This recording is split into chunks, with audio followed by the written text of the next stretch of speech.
حد ڈرامے کی آنے والی ایپیسوڈ میں کسے ملے گی منزل اور کون راہ میں بھٹکتا رہ جائے گا، یہ سب جاننے سے پہلے ایک بات جو میں نے اس ڈرامے میں نوٹ کی، ناظرین آپ کے ساتھ بھی شیئر کرنا چاہوں گی اور یقیناً آپ نے بھی نوٹ کی ہوگی کہ زینیا اور سیرت سے زیادہ سمجھدار تو ان کے گھر میں کام کرنے والی ملازمہ شبانہ ہے۔ کیونکہ جہاں ایک طرف زینیا کو اپنی زندگی کی بربادی نظر نہیں آ رہی، وہیں شبانہ کو نہ صرف زینیا کی زندگی کی بربادی بھی نظر آ رہی ہے بلکہ اس کے پیچھے کی وجہ بھی اچھے سے پتہ ہے، اور وہ ڈھکے چھپے الفاظ میں سیرت کو بھی سمجھانے کی کوشش کرتی ہے، لیکن سیرت اپنے ہی غرور میں ہر بار شبانہ کو بے عزت کر دیتی ہے۔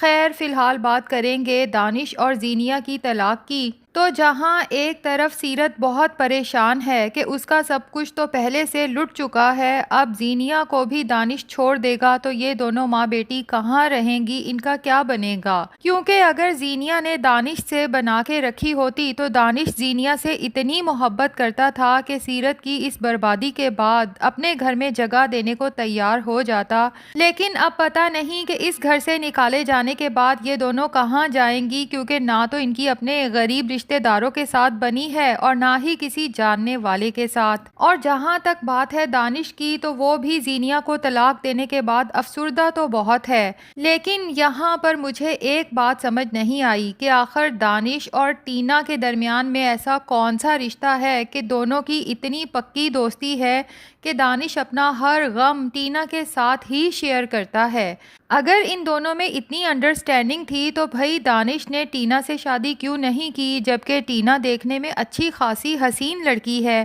اور ابھی بھی ٹینا دانش کو دلاسا دیتی ہے کہ فکر نہ کرو، تمہیں یقیناً کوئی ایسی لڑکی مل جائے گی جو تمہیں سمجھتی ہوگی۔ کیا ٹینا اشاروں کنایوں میں اپنا رشتہ دانش کو پیش کر رہی ہے یا پھر سچ میں دانش کے لیے ویل وشر بن رہی ہے؟ خیر، ان کی دوستی پر بحث کرنا فضول ہے کیونکہ ڈرامے کا مین ٹاپک یہ نہیں ہے۔ مین ٹاپک کی طرف واپس آتے ہیں۔ دانش کو زینیا کی محبت دیکھ کر بہت حیرت ہو رہی ہے کہ میں نے ایسی عورت زندگی میں پہلی بار دیکھی ہے کہ شوہر سے طلاق ہو جانے کے بعد بھی اس کے عشق میں اس بری طرح گرفتار ہو کہ اس نے اپنی ہونے والی اولاد کی بھی پرواہ نہیں کی۔ تو بھائی ہم ڈرامے کے رائٹر سے ریکویسٹ کریں گے کہ زینیا کی محبت کو فینٹیسائز نہ کریں، کیونکہ ایسی سیلفش محبت تو کسی کو بھی نہیں چاہیے۔ محبت تو وہ ہوتی ہے کہ سامنے والا اگر اپنی زندگی میں خوش ہو تو آپ اسے خوش رہنے کی دعا کر کے پیچھے ہٹ جائیں، نہ کہ اس کی خوشی کو چھین لینے کی اور پھر اس کی زندگی میں واپس گھسنے کی کوششیں کریں۔ تو اب زینیا بھی یہی سب کرنے والی ہے، اسے لگتا ہے کہ اس کا راستہ بالکل صاف ہو چکا ہے۔ زینیا ابھی تک اپنی انہی غلط فہمیوں میں ہے۔ جب اس کی شہرام سے شادی ہوئی تھی اور شہرام نے زینیا سے کہا تھا کہ ہم کتنے خوش قسمت ہیں، ایک دوسرے سے محبت کی اور ایک دوسرے کو پا بھی لیا، دنیا میں ایسے خوش قسمت بہت کم لوگ ہوتے ہیں۔ زینیا کو لگتا ہے کہ شہرام ابھی بھی اس کی محبت میں ویسے ہی گرفتار ہے، وہ جب چاہے شہرام کی زندگی میں واپس جا سکتی ہے۔ اور ادھر فریال بھی زینیا کی طلاق کا سن کے تھوڑی دیر کے لیے انسیکیور تو ضرور ہوئی تھی، کیونکہ سمین کو بھی یہ خوف ہے، وہ جانتی ہے کہ زینیا جب کسی چیز کی ضد باندھ لیتی ہے تو پھر اس ضد کو پورا کرنے کے لیے کسی بھی حد تک گزر جاتی ہے۔ لیکن فریال جب اپنے اس ڈر اور خوف کا تذکرہ شہرام سے کرتی ہے تو شہرام فریال سے کہتا ہے کہ تم نے یہ بات سوچی بھی کیسے فریال؟ میری زندگی میں اب تم سے بڑھ کر کوئی بھی اہم نہیں ہے، تم، میں اور ہمارا ہونے والا بچہ ہمیشہ ساتھ رہیں گے اور بہت خوشحال زندگی گزاریں گے۔ جہاں تک زینیا کی بات ہے تو زینیا اور دانش کی شادی کا سن کے نہ تو مجھے کوئی دکھ ہوا تھا، نہ ہی ان دونوں کی طلاق کا سن کے مجھے کوئی خوشی ہو رہی ہے، بلکہ میں تو یہی چاہتا تھا کہ اس بار زینیا اپنی شادی کو نبھاتی، کیونکہ دانش ایک بہت ہی اچھا شریف انسان ہے۔ بہرحال زینیا کی زندگی میں کیا ہو رہا ہے کیا نہیں، اس کا اثر کبھی بھی ہم دونوں کی شادی شدہ زندگی اور محبت پر نہیں پڑے گا، اور یہ بات سن کے فریال بھی بہت ریلیکس ہو جاتی ہے۔ اور یہاں فریال شہرام کے ساتھ ایک بہت ہی خوبصورت بات کرتی ہے کہ میاں بیوی ایک دوسرے کا لباس ہوتے ہیں، جہاں وہ ایک دوسرے کی کمزوریوں کو اور خامیوں کو چھپاتے ہیں، ایک دوسرے کے ساتھ محبت اور وفا نبھا کر اس رشتے کو مزید مضبوط بناتے ہیں۔ اور ناظرین، دوسری طرف بات کریں گے شانزے کی، جس کی کہانی کا کوئی سر پیر ہے ہی نہیں، کیونکہ شانزے جب فیروز کے گھر سے نکلتی ہے تو دن کا ٹائم تھا، اور جس وقت شانزے نے چلتی گاڑی سے چھلانگ ماری تو آپ سب نے بھی نوٹ کیا ہوگا کہ رات کا وقت تھا۔ تو یہ بات سمجھ سے باہر ہے کہ آخر شانزے کیا سوچ کے ایک انجان آدمی کے ساتھ اتنے گھنٹوں سے گاڑی میں گھوم رہی ہے، اور اس ڈرائیور کو بھی رات کے وقت جا کے یاد آتا ہے کہ اس میڈم کو کہیں ڈراپ بھی کرنا ہے۔ اس سے جب پوچھتا ہے کہ آپ کو کہاں چھوڑنا ہے تو وہاں پر بھی شانزے پر اتنا غصہ آتا ہے کہ وہ سوچتی ہے میں اپنے گھر بھی نہیں جا سکتی، سب گھر والے پریشان ہو جائیں گے، اور فیروز کے گھر بھی واپس نہیں جا سکتی کیونکہ اس کی ممی سے میں نے وعدہ کیا ہے کہ اب میں فیروز کی زندگی میں واپس نہیں آؤں گی۔ بھائی شانزے، جب تمہارے باپ نے تمہیں فیروز کے گھر ڈراپ کرتے ہوئے تاکید کی تھی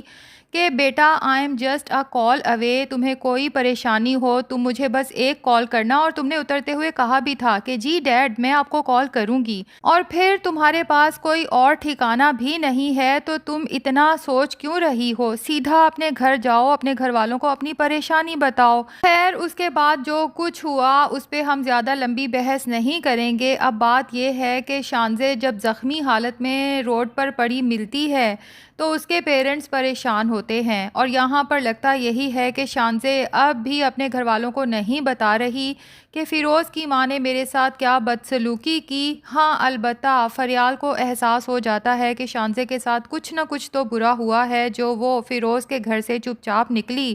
اب علیحدگی میں جب شانزے سے پوچھتی ہے تو شانزے فریال پر ٹرسٹ کرتے ہوئے اسے ساری صورتحال سے آگاہ کر دیتی ہے کہ فیروز کی ماں نہیں چاہتی کہ میرا اور فیروز کا رشتہ رہے، اور میں نے آنٹی سے وعدہ کیا ہے کہ میں فیروز کی زندگی میں واپس نہیں آؤں گی۔ اتفاق سے دروازے کے باہر کھڑا فیروز یہ ساری باتیں سن لیتا ہے۔ اب ظاہر ہے فیروز کو اپنی ماں پہ غصہ تو آئے گا، اور یہاں پر پاسبل ہے فیروز اپنی ماں کا گھر چھوڑنے کے لیے بھی تیار ہو جائے، شانزے کو لے کر کہیں اور شفٹ ہو جائے، اور جو کچھ ویسے فیروز کی ماں نے شانزے کے ساتھ کیا وہ بھی کسی صورت ٹھیک نہیں ہے۔ لیکن ناظرین، ایک ماں ہونے کے ناطے میں یہ ضرور کہوں گی کہ فیروز کی ماں کا خوف تو بہرحال جینون ہے۔ جس طرح ریحان کہیں بھی پہنچ کے مرنے مارنے پہ اتر آتا ہے تو ظاہر ہے فیروز کی ماں کو یہ خوف ہے کہ شانزے کے پچھلے شوہر نے اگر میرے بیٹے پر جان لیوا حملہ کر دیا تو میں کیا کروں گی۔ جس ماں نے اکیلے اپنے بیٹے کو پال پوس کے بڑا کیا ہو، اسے کامیاب انسان بنایا ہو، میرے خیال سے ہمیں اس ماں کے خلاف سوچنے کی بجائے اصل مسئلے کا حل ڈھونڈنا چاہیے، اور یہاں پر شانزے کے گھر والوں کو چاہیے کہ وہ ریحان کو قانون کے حوالے کریں، بلکہ اسے سخت سے سخت سزا بھی دلوائیں، کیونکہ یہ بات سمجھ سے باہر ہے کہ جب شہرام اور معید صاحب اتنے ریسورسفل بزنس مین ہیں تو پھر یہ ریحان کس کھاتے میں باہر دندناتا پھر رہا ہے اور کسی پر بھی جان لیوا حملہ کرنے کی جرت کر رہا ہے۔ تو ناظرین، آپ میں سے کون کون میری اس بات سے ایگری کرے گا کہ بجائے اس کے کہ فیروز شانزے کو لے کر اپنی ماں کو چھوڑ کر چلا جائے، زیادہ بہتر یہ ہے کہ پہلے اپنی ماں کے خوف کا خاتمہ کرے، کیونکہ بے شک فیروز اور شانزے ماں سے دور رہیں گے پھر بھی اس کی ماں کو یہ ڈر تو رہے گا نا کہ شانزے کا پہلا شوہر ریحان میرے بیٹے کو نقصان پہنچا سکتا ہے۔